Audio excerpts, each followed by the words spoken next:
So this is the back of the server. We say we had 2 switches. All cables are ordered. The hardware iDRAC is in blue, is in white. Switch 1 are in blue. Switch 2 are in yellow. These are the copper cables. The optic fiber cables are black. The red cable is to connect one switch to the other in the stacking. We have multiple electricity also on the side for high availability. In the back we see the connection to the display. We have many VGA and USB. They are connected to all the servers. So how are the servers? The first one is the backup. Apart of the VGA and the electricity, the important thing is that 2 cables in 2 different NICs, one NIC, second NIC. Every NIC has a yellow and a blue going to switch 2 and switch 1. So switch 1 and switch 2, also in the second NIC. It means that if a NIC dies, we still have 2. If a switch dies, we still have the other. So this is high availability. This is the first, is the backup, is in alphabetic order. An important server is this one, is the file server. It has 2 optic fiber connections. We can eventually add more cables because we have the space for 2 extra cables. If something is not working, we can still switch. The cables are already prepared in the hypervisor to go in bonding, so they are already configured. Or we can put 2 in the same space. Then we have the hypervisors. We see that the machines is changing. So this one are Intel Xeon, this one are AMD. And that's the Intel Xeon, again, is the monitor. The hypervisors, they all go with the optic fiber.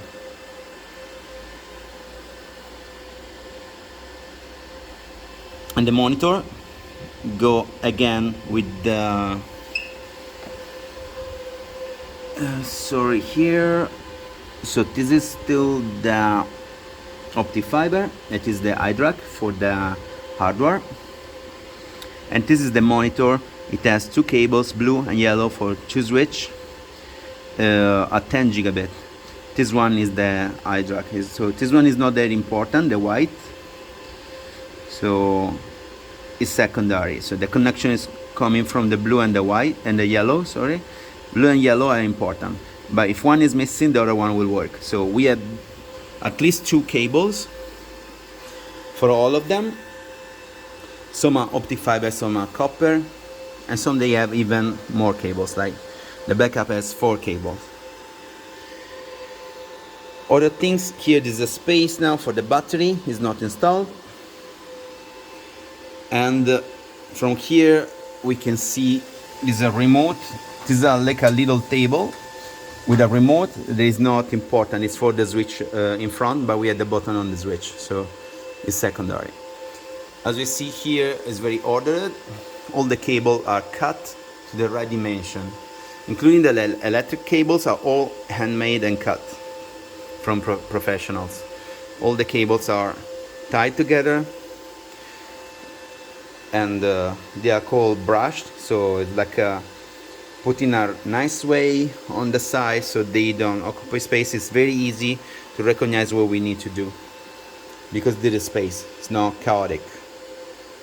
These gray cables are just, they look chaotic, but they are just for the internet, so they are temporarily here. We just have to, they're just the cable for internet that come into the switch, so we don't really have them here in the middle, so we'll be all clean and all ordered. So this cable you can put it wherever you want, going out in the front or in the back. In the switches, in the rack, there's always some space in the borders to make the cable go out or from down, and so you will have always space. As we see, the plug is double, so we can have 2 and 2. They are connected 2 and 2, and they can also be off and on separately.